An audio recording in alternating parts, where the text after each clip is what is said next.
Pada suatu hadis yang terkenal tersebut, manusia yang amat dimarahi Allah Ta'ala ialah yang suka bertengkar. Dan pada hadis lain, tidak diberikan kepada suatu kaum akan bijak berkata-kata, kecuali mereka itu meninggalkan bekerja. Wallahu alam. Allah yang Maha Tahu, bab keempat, mengenai sebabnya manusia suka kepada ilmu khilafiyah, ilmu perdebatan. Penguraian bahaya perdebatan dan pertengkaran. Syarat-syarat pembolehannya. Ketahuilah bahwa jabatan khalifah sesudah Nabi dipegang oleh khulafa Rasyidin dengan petunjuk Allah, yaitu Abu Bakar, Umar, Utsman dan Ali. Mereka adalah imam, ahli ilmu dan paham segala hukum Allah. Bebas mengeluarkan fatwa dan sanggup menyelesaikan segala peristiwa hukum. Tak usah meminta bantuan ahli-ahli hukum Islam, fuqaha, artinya ulama fikih. Kalaupun ada maka amat jarang sekali, yaitu mengenai peristiwa-peristiwa yang harus dimusyawarahkan. Dari itu, maka para alim ulama dapat menghadapkan perhatian dan segala kesungguhannya kepada ilmu akhirat. Menolak mengeluarkan fatwa dan apa yang ada hubungannya dengan hukum duniawi. Mereka menghadapkan diri dengan kesungguhan yang maksimal kepada Allah Ta'ala, sebagaimana dapat dibaca dalam riwayat hidup para alim ulama itu sendiri. Sewaktu jabatan khalifah jatuh ke tangan golongan-golongan sesudah khulafa Rasyidin itu, yang mengendalikan pemerintahan tanpa hak dan kesanggupan dengan ilmu yang berhubungan dengan fatwa dan hukum, maka terpaksalah meminta tolong kepada para fuqaha, dan mengikut sertakan mereka dalam segala hal untuk meminta fatwa waktu menjalankan hukum. Dalam pada itu, masih ada juga di antara para ulama tabi'in, yang tetap dalam suasana yang lampau, berpegang teguh kepada tradisi agama, tidak melepaskan ciri-ciri ulama salaf, ulama terdahulu. Mereka ini bila diminta, lalu melarikan diri dan menolak. Sehingga terpaksalah para khalifah itu melakukan paksaan dalam pengangkatan anggota kehakiman dan pemerintahan. Maka kelihatanlah kepada rakyat umum kebesaran ulama dan perhatian para pembesar dan wali negara kepada mereka. Sedang dari pihak alim ulama itu sendiri menolak dan menjauhkan diri.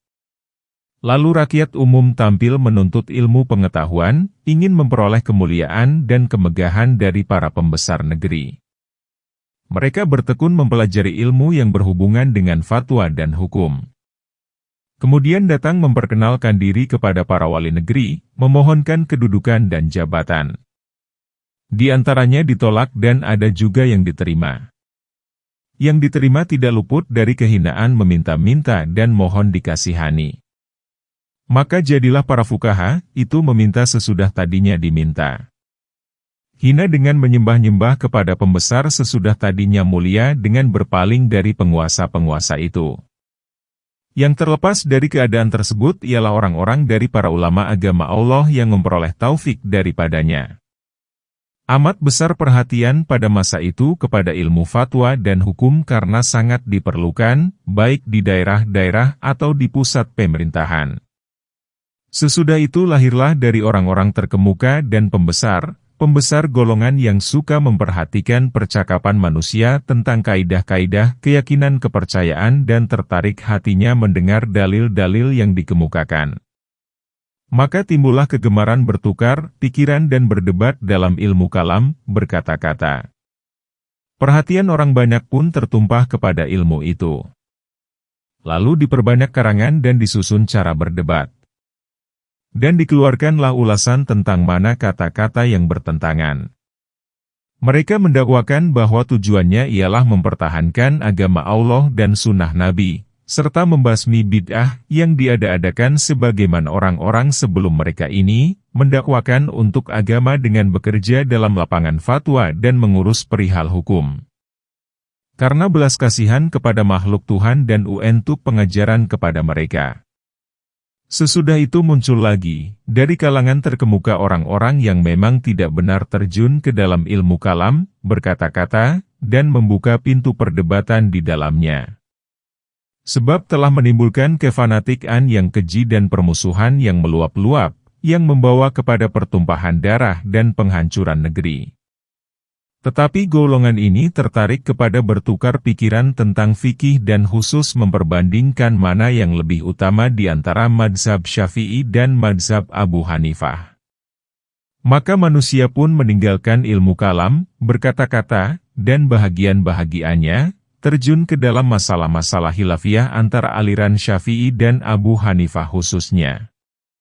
Dan tidak begitu mementingkan tentang khilafiyah yang terjadi antara Malik, Sufyan Ats-Tsuri dan Ahmad serta ulama-ulama lainnya.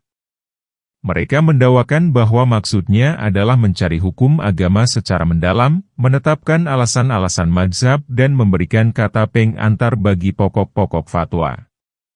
Lalu diperbanyak karangan dan pemahaman hukum, disusun bermacam-macam cara berdebat dan mengarang. Keadaan itu diteruskan mereka sampai sekarang. Kami tidak dapat menerka apa yang akan ditakdirkan Tuhan sesudah kami, pada masa-masa yang akan datang.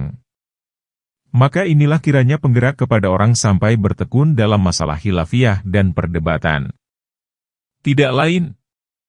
Kalaulah condong hati penduduk dunia untuk berselisih dengan imam yang lain dari imam-imam tadi atau kepada ilmu yang lain dari bermacam-macam ilmu pengetahuan, maka golongan yang tersebut di atas akan tertarik juga dan tidak tinggal diam dengan alasan bahwa apa yang dikerjakannya itu adalah ilmu agama dan tujuannya tak lain daripada mendekatkan diri kepada Tuhan seru sekalian alam. Penjelasan, penipuan tentang samanya perdebatan itu dengan musyawarah para sahabat dan pertukar pikiran ulama salaf. Ketahuilah bahwa golongan tersebut kadang-kadang menjerumuskan manusia ke dalam pahamnya dengan mengatakan, bahwa maksud kami dari perdebatan itu mencari kebenaran supaya kebenaran itu nyata, karena kebenaranlah yang dicari. Bertolong-tolongan membahas ilmu dan melahirkan isi hati itu, ada faidah dan gunanya. Dan begitulah, adat kebiasaan para sahabat dalam bermusyawarah yang diadakan mereka seperti musyawarah mengenai masalah nenek laki-laki, saudara laki-laki, dalam soal warisan, hukuman minum khamar, kewajiban membayar atas imam, kepala pemerintahan, apabila ia bersalah. Seperti kejadian seorang wanita keguguran kandungannya karena takut kepada Umar dan seperti masalah pusaka dan lainnya. Dan seperti persoalan-persoalan yang diterima dari Asy Syafi'i, Ahmad, Muhammad bin Al-Hasan, Malik, Abu Yusuf dan lainnya dari para ulama. Kiranya dirahmati Allah mereka itu sekalian.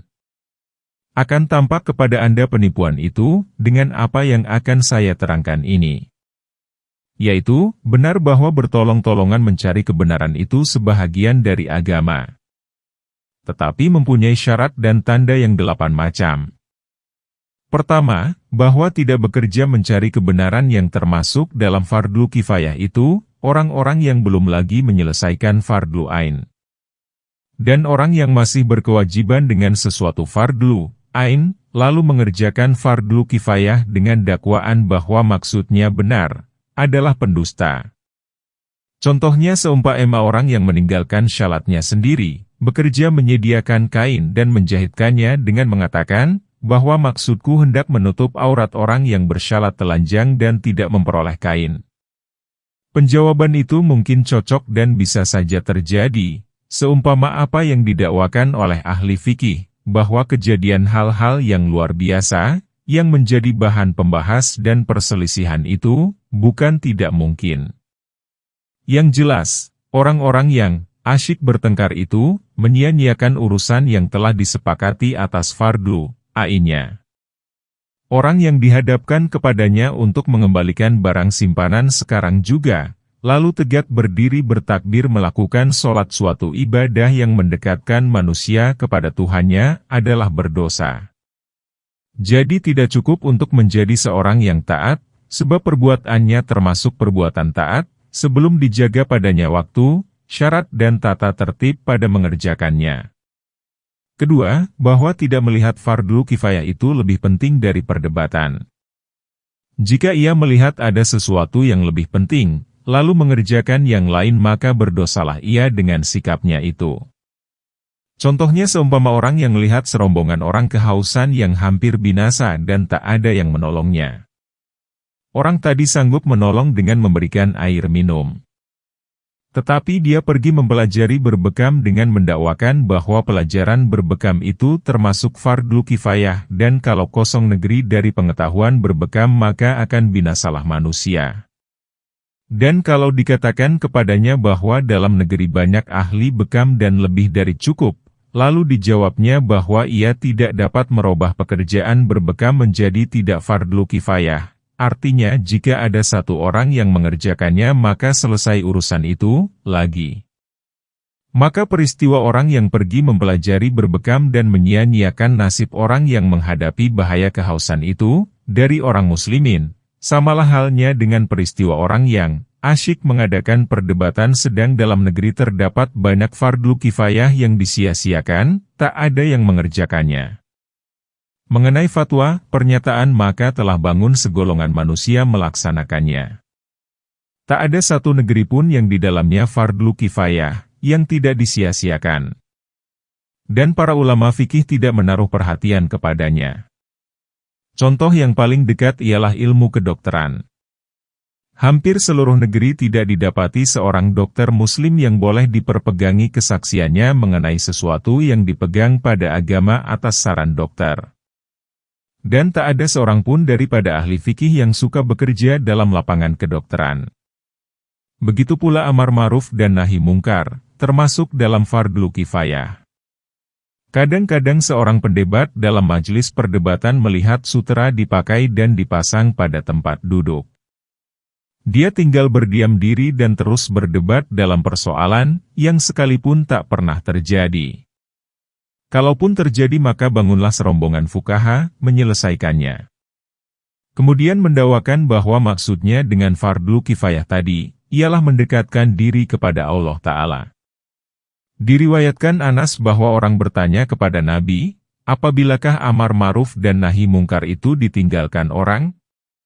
Maka menjawab Nabi, apabila telah lahir sifat berminyak air, munafik dalam kalangan orang pilihan dari kamu dan perbuatan keji dalam kalangan orang jahat dari kamu dan berpindah ke pemerintahan dalam kalangan orang-orang kecil dari kamu dan fikih, hukum, dalam kalangan orang-orang yang hina dari kamu. Ketiga, bahwa adalah seorang pendebat itu mustahid, berfatwa dengan pendapatnya sendiri, tidak dengan mazhab Syafi'i, Abi Hanifah dan lainnya. Sehingga, apabila lahirlah kebenaran dari mazhab Abi Hanifah maka ditinggalkannya yang sesuai dengan pendapat Syafi'i dan berfatwalah dia menurut kebenaran itu seperti yang diperbuat para sahabat dan para imam. Adapun orang yang tidak dalam tingkat ijtihad kesungguhan dan memang begitulah keadaan orang sekarang maka berfatwalah dia dalam persoalan yang ditanyakan kepadanya menurut mazhab yang dianutnya. Kalau ternyata lemah mazhabnya maka tak boleh ditinggalkannya. Dari itu, apakah faedahnya ia mengadakan perdebatan, sedang mazhabnya sudah dikenal dan dia tak boleh berfatwa dengan yang lain? Kalau ada yang sulit, dia harus mengatakan, semoga ada jawaban tentang ini pada yang empunya mazhabku. Karena aku tidak berdiri sendiri dengan berijtihad, berkesungguhan pada pokok-pokok agama. Kalau ada pembahasannya mengenai persoalan yang mempunyai dua pendapat atau dua kata dari yang empunya mazhab itu sendiri, maka dalam hal ini dapat meragukan baginya mungkin dia berfatwa dengan salah satu dari dua pendapat itu, karena sepanjang penyelidikannya, ia condong kepada yang satu itu. Maka tak adalah sekali-kali jalan untuk berdebat dalam hal tersebut. Tetapi mungkin pula ditinggalkannya persoalan yang mempunyai dua pendapat, kata itu dan dicarinya persoalan yang ada perselisihan pendapat padanya sudah pasti. Keempat, bahwa tidak diperdebatkan selain dalam persoalan yang terjadi atau biasanya akan terjadi dalam masa dekat. Karena para sahabat tidak mengadakan musyawarah selain dalam persoalan yang selalu terjadi atau biasanya terjadi seumpama persoalan warisan, farail.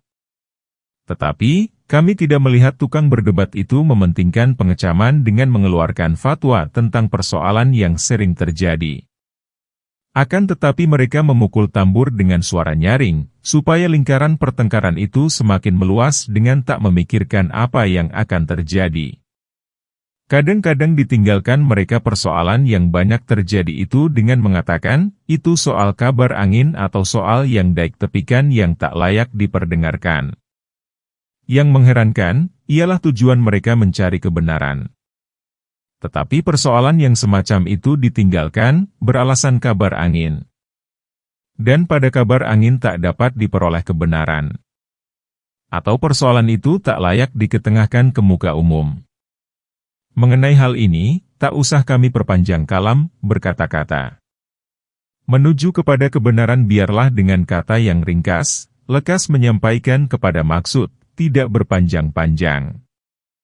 Kelima, bahwa perdebatan itu lebih baik diadakan pada tempat yang sepi daripada di hadapan orang ramai dan di muka para pembesar dan penguasa-penguasa.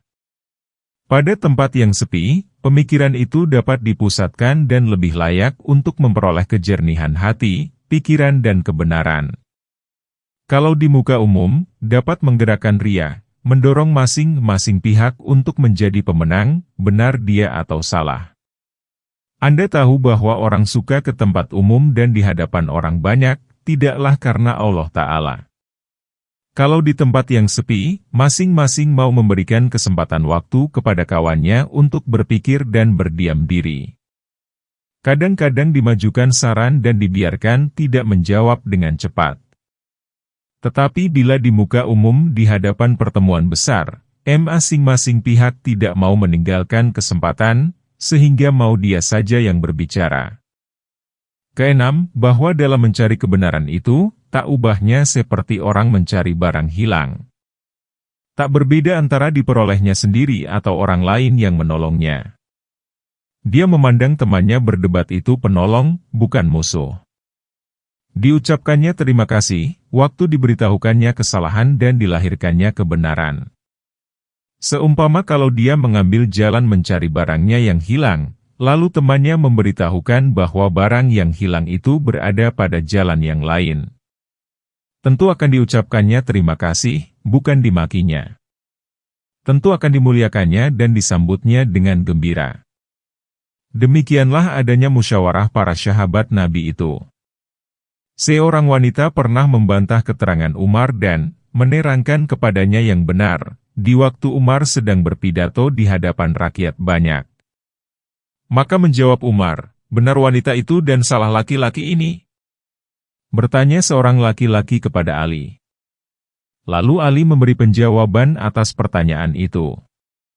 Lalu menyahut laki-laki tadi, bukan begitu wahai Amirul Mukminin. Tetapi begini-begini. Maka menjawab Ali, Anda benar dan aku salah. Di atas tiap-tiap yang berilmu, ada lagi yang lebih berilmu.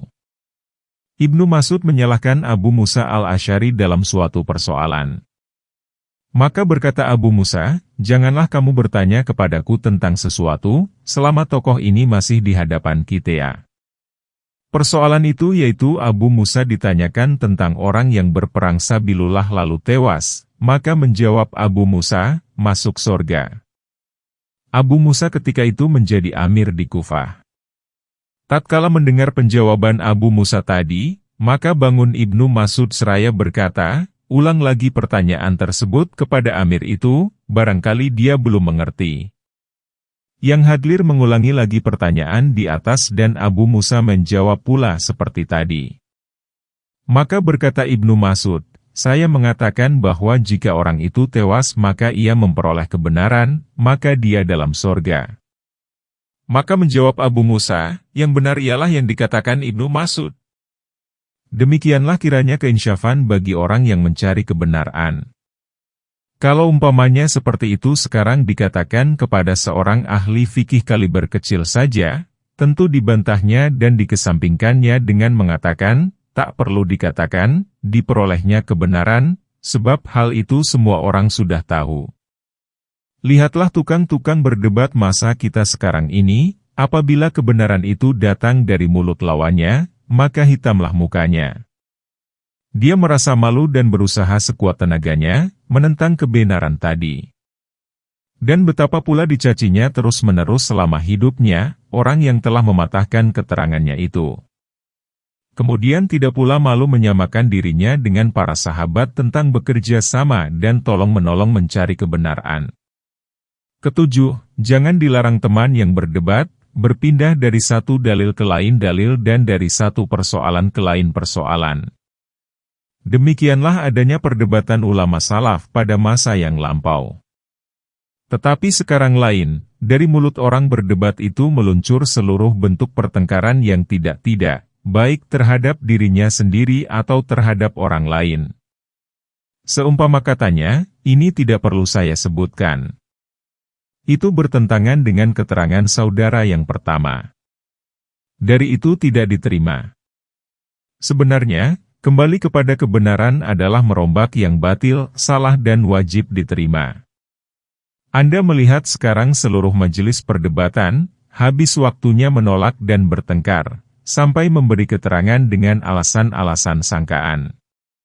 Untuk menolak alasan tadi, lalu yang sepihak lagi bertanya, apa keterangannya? Maka untuk menetapkan hukum masalah itu, didasarkan kepada alasan tadi. Pihak pertama menolak dengan mengatakan, itulah yang ada pakdaku. Kalau ada pada saudara yang lebih terang dan kuat dari itu, coba terangkan supaya saya dengar dan saya perhatikan. Maka terus-meneruslah orang itu bertengkar dan menyebut kata-kata yang lain lagi yang tidak saya sebutkan tadi. Seumpama, saya tahu, tetapi tidak mau saya sebutkan, sebab tidak perlu saya menyebutkannya.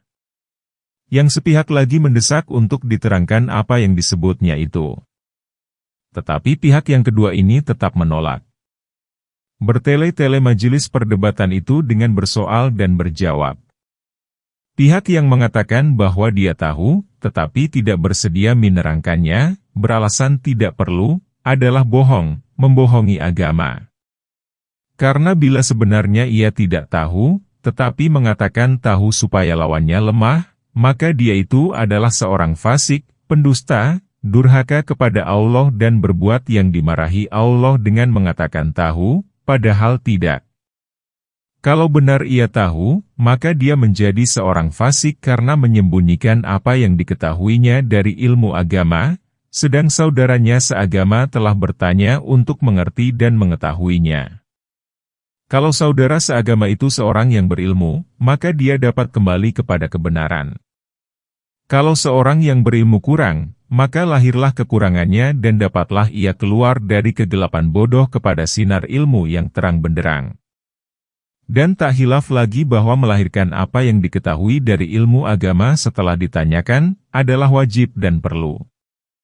Dari itu, katanya, tidak perlu bagi saya menyebutkannya. Adalah berlaku perkataan itu dalam perdebatan yang diadakan untuk memenuhi hawa nafsu dan ingin mencari jalan untuk melepaskan diri.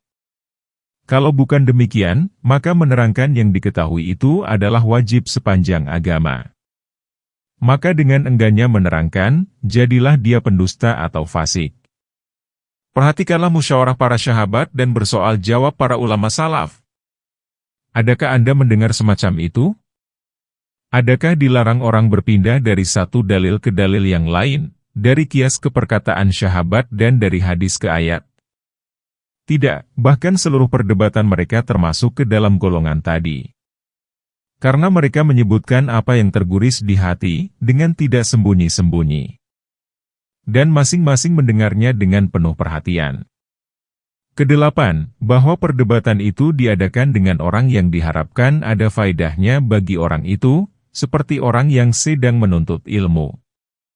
Biasanya sekarang, orang menjaga jangan sampai berdebat dengan tokoh-tokoh yang terkemuka dalam lapangan ilmu pengetahuan. Karena takut nanti lahir kebenaran dari mulut mereka. Dari itu dipilih dengan orang yang lebih rendah ilmunya, karena mengharap yang salah itu bisa laris. Di balik syarat-syarat yang tersebut, ada lagi beberapa syarat yang penting juga. Tetapi dengan syarat yang 8 itu, cukuplah kiranya memberi petunjuk kepada Anda, siapa kiranya yang berdebat karena Allah dan siapa yang berdebat karena sesuatu maksud. Ketahuilah secara keseluruhan, bahwa orang yang tidak mendebati setan, di mana setan itu ingin menguasai hatinya dan musuhnya yang terbesar, yang senantiasa mengajaknya kepada kebinasaan, lalu tampil mendebati orang lain mengenai masalah-masalah, di mana seorang mujtahid, orang yang bersungguh-sungguh memperoleh pahala, atau mendapat bahagian dari orang yang memperoleh pahala, maka orang tersebut membawa tertawaan setan dan menjadi ibarat bagi orang-orang yang ikhlas. Karena itu, waspadalah terhadap tipuan setan, yang selalu berusaha menjerumuskan manusia ke dalam kegelapan bahaya yang akan kami perinci dan menerangkan penjelasannya. Kepada Allah Ta'ala kita meminta pertolongan yang baik serta taufik. Penjelasan, bahaya berdebat, bermunadarah, dan hal-hal yang terjadi daripadanya, tentang kerusakan budi. Ketahuilah dan yakinlah bahwa perdebatan yang diadakan dengan tujuan mencari kemenangan, menundukkan lawan, melahirkan kelebihan dan kemuliaan diri, membesarkan mulut di muka orang banyak, ingin kemegahan dan kebebasan serta ingin menarik perhatian orang, adalah sumber segala budi yang tercela pada Allah dan terpuji pada iblis musuh Allah. Hubungannya kepada sifat-sifat kekejian batin, seumpama takabur, ujub, dengki, ingin di muka, menyangka diri bersih, suka kemegahan dan lainnya, adalah seumpama hubungan minum khamar kepada sifat-sifat kekejian zahir, seumpama zina, menuduh orang berbuat zina, kasaf, membunuh dan mencuri. Sebagaimana orang yang disuruh memilih antara minuman yang memabukkan dan perbuatan-perbuatan keji yang lain, lalu dianggapnya minuman itu lebih enteng maka minumlah dia. Lalu oleh minuman itu, diajaknya ketika sedang mabuk, kepada perbuatan-perbuatan keji yang lain, maka demikian pula orang yang didesak oleh keinginan menjatuhkan orang lain, memperoleh kemenangan dalam perdebatan, kemegahan dan keangkuhan, mengajaknya kepada bermacam-macam sifat keji yang tersembunyi dalam jiwanya. Dan menggelagalah padanya segala budi pekerti yang tercela.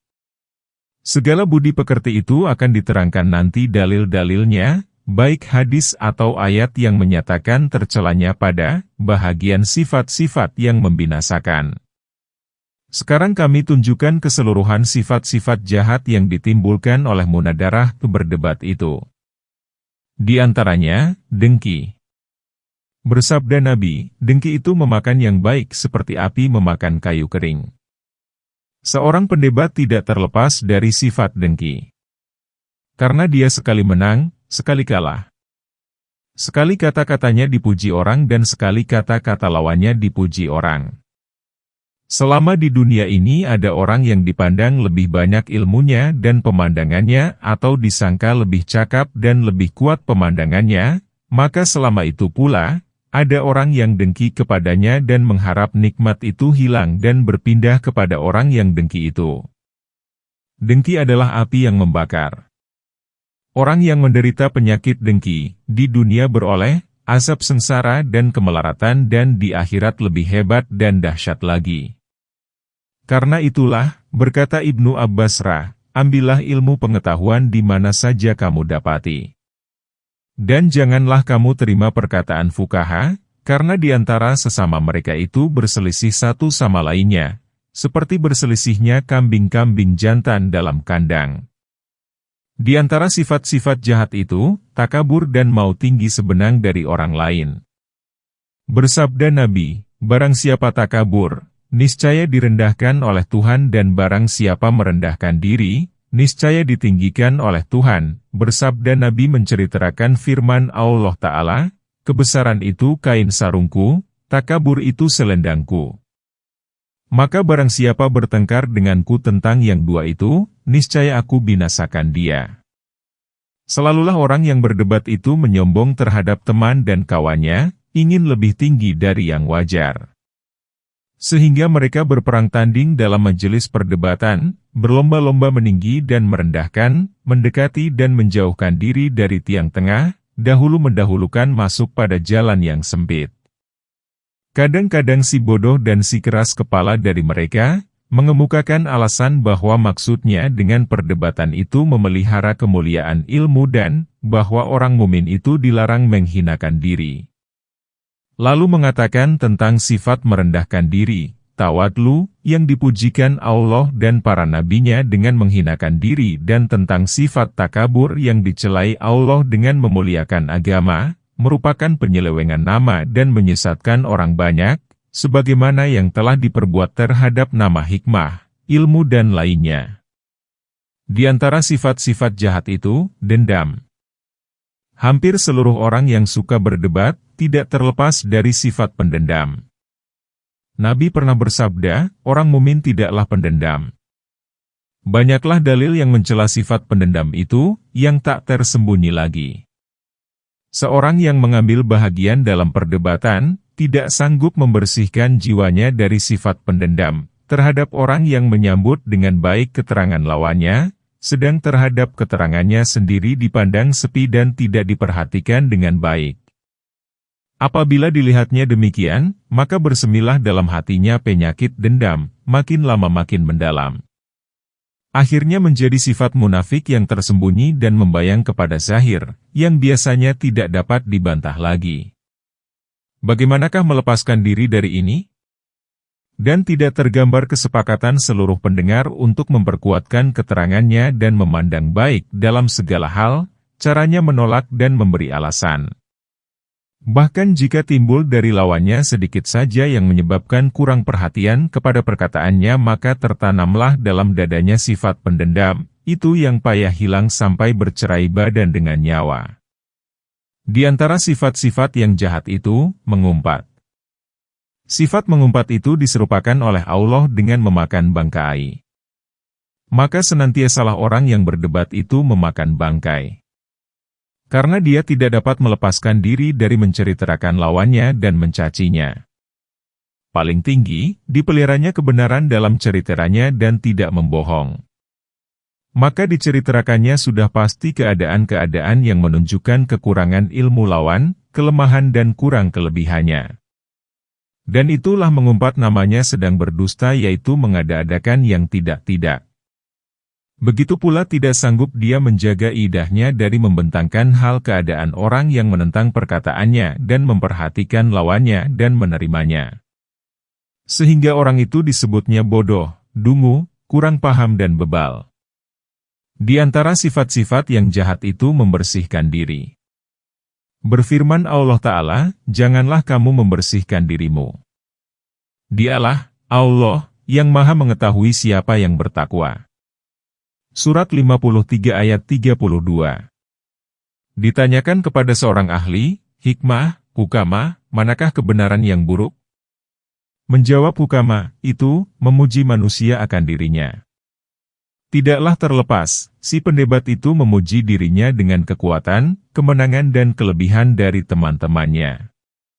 Senantiasa ia mengatakan ketika berdebat, saya bukan orang yang tidak mengerti dalam segala hal ini. Saya mengetahui bermacam-macam ilmu, berpaham sendiri tentang pokok-pokok agama dan menghafal banyak hadis. Dan lain-lain perkataan yang timbul dari orang-orang yang memuji diri. Sekali untuk memujikan dirinya saja dan sekali dengan tujuan supaya kata-katanya laris.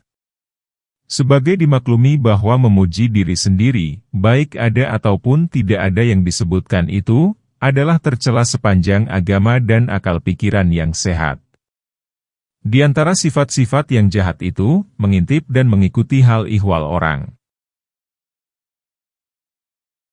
Berfirman Allah Ta'ala, janganlah kamu mengintip-ngintip memata-matai. Surat 49 ayat 12. Si pendebat itu senantiasa mencari kesilapan teman dan kekurangan lawannya. Sehingga bila datang seorang pendebat lain ke tempatnya, lalu dicarinya orang yang dapat menerangkan rahasia hidup pendebat yang datang itu. Ditanyainya keburukan-keburukannya untuk menjadi bahan yang akan disiarkan dan ditonjolkan nanti apabila keadaan memerlukan. Penyelidikan itu sampai kepada keadaan hidup si pendebat yang datang itu semasa kecil dan kekurangan-kekurangan yang ada pada badannya. Dengan demikian, diperolehnya kekurangan atau kecederaan tubuh seumpama bekas borok atau lainnya. Kemudian, apabila dirasanya perlu, lalu dibentangkannya jika ada hubungannya dengan perdebatan. Hal itu dipandangnya baik untuk memperoleh sebab-sebab kemenangan. Dan tidak menjadi halangan, menerangkan hal tersebut dengan diselang-selangi penghinaan dan pengejekan, sebagaimana biasa dilakukan oleh pendebat-pendebat terkemuka yang terhitung tokoh-tokoh penting. Di antara sifat-sifat yang jahat itu perasaan gembira dengan kesusahan lawan dan perasaan susah dengan kegembiraan lawan. Orang yang tidak menyukai pada saudaranya muslim apa yang disukainya pada dirinya sendiri, maka adalah dia jauh dari budi pekerti orang mukmin. Tiap-tiap orang yang mencari kemegahan dengan mengemukakan kelebihannya, maka pastilah menyenangkan baginya dengan timbul kesusahan bagi teman dan kawannya yang menjadi saingannya. Pertentangan dalam di antara mereka, samalah halnya dengan pertentangan dalam di antara wanita-wanita yang dimadukan. Maka sebagaimana seorang wanita yang dimadukan, apabila melihat dari jauh saingannya, ia lu gemetarlah sendi-sendinya dan pucatlah mukanya. Maka demikian pula halnya dengan orang yang berdebat itu, apabila melihat lawannya lalu berubahlah warna mukanya dan kacaulah pikirannya. Seolah-olah dia melihat setan yang menggoda atau binatang buas yang menerpa. Maka di manakah sayang menyayangi dan cinta mencintai itu, yang berlaku di antara para alim ulama ketika berjumpa? Dan di manakah persaudaraan, bertolong-tolongan dan senasib sepenanggungan pada masa duka dan suka sepanjang riwayat yang diterima dari ulama-ulama yang terdahulu? Imam Asy-Syafi'i pernah berkata, ilmu pengetahuan di antara orang-orang yang terkemuka dan berpikiran tinggi itu, adalah dalam bersilaturahmi yang sambung menyambung. Dari itu saya tidak mengerti, bagaimana mendakwakan diri mengikuti mazhab Imam Asy-Syafi'i oleh segolongan manusia, di mana ilmu pengetahuan itu di antara mereka telah menjadi alat permusuhan yang memutuskan silaturahmi. Mungkinkah tergambar sayang menyayangi di antara mereka, di samping mencari kemenangan dan kemegahan? Amat jauh panggangan dari api. Waspadalah diri dari kejahatan yang mengakibatkan berbudi pekerti munafik dan terlepas dari budi pekerti mukmin dan muttaqin, artinya ia meninggalkan sesuatu yang tak ada apa-apa padanya, karena takut kepada sesuatu yang ada apa-apanya. Di antara sifat-sifat yang jahat itu, nifak. Sifat orang munafik, lain di luar, lain di dalam. Tidak perlulah rasanya diterangkan dalil-dalil yang mencela sifat nifak itu. Orang-orang berdebat itu memerlukan kepada sifat nifak. Karena apabila bertemu dengan lawan, pencinta-pencinta lawan dan golongan lawan, maka tak ada jalan lain, selain dari melahirkan kata persahabatan dengan lisan, kata kasih sayang dan memuji-muji kedudukan dan keadaan lawan. Hal itu disadari oleh si pembicara dan yang dihadapkan pembicaraan itu kepadanya, bahkan oleh seluruh yang mendengar, bahwa itu bohong, dusta, nifak dan zalim. Karena berkasih sayang dengan lisan, berdendam kesumat dengan hati. Berlindunglah kita dengan Allah dari sifat nifak itu. Bersabda Nabi, apabila manusia mempelajari ilmu dan meninggalkan amal, berkasih-kasihan dengan lisan dan bermarah-marahan dengan hati, serta berputus-putusan silaturahmi, maka kenalah kutukan Allah ketika itu. Ditulikan telinganya dan dibutakan matanya. Hadis ini diriwayatkan Al-Hasan. Dan benarlah demikian dengan dipersaksikan keadaan itu. Di antara sifat-sifat yang jahat itu, menyombong, menolak kebenaran dan bersungguh-sungguh menantangnya. Sehingga dapat dikatakan bahwa yang amat dimarahi oleh seorang pendebat ialah lahirnya kebenaran dari lidah lawannya. Maka bagaimanapun kebenaran itu sudah terang ibarat matahari waktu siang, mau juga ditantang dan dilawannya dengan segala usaha dan kemungkinan yang ada, baik dengan penipuan, pengkhianatan dan kebusukan hati. Sehingga jadilah menantang kebenaran itu adat yang lazim bagi seorang pendebat. Bila saja didengarnya perkataan lawan, terus datang keinginannya menantang. Sampai hal itu melekat pada hatinya, tidak saja terhadap keterangan biasa, bahkan juga terhadap dalil dari Al-Quran dan kata-kata lain dari agama. Maka jadilah dalil-dalil itu berantakan satu sama lain. Berdebat menghadapi yang salah itu harus dengan hati-hati. Nabi berseru supaya meninggalkan perdebatan mengenai hal yang benar melawan yang salah. Nabi bersabda, Barang siapa meninggalkan perdebatan sedang dia di pihak yang salah, maka dibangun Allah baginya sebuah rumah dalam perkampungan sorga. Dan barang siapa meninggalkan perdebatan sedang dia di pihak yang benar, maka dibangun Allah baginya sebuah rumah dalam sorga tinggi. Allah Ta'ala menyamakan antara orang yang mengada-adakan terhadap Allah dengan kedustaan dan orang yang mendustakan kebenaran. Firman-Nya, siapakah yang lebih besar kesalahannya dari orang-orang yang mengada-adakan kedustaan tentang Allah atau mendustakan kebenaran tatkala datang kepadanya? Surat 29 ayat 68. Dan firman-Nya, siapakah yang lebih besar kesalahannya dari orang yang berbuat kedustaan tentang Allah dan orang yang mendustakan kebenaran ketika datang kepadanya? Surat 39 ayat 32. Di antara sifat-sifat yang jahat itu, ria, ingin memperlihatkan amal-annya kepada orang banyak, berusaha menarik hati dan pandangan mereka kepadanya. Ria adalah penyakit batin yang amat berbahaya, dapat menjerumuskan ke dalam dosa besar, sebagaimana akan diterangkan nanti pada Kitab Ria.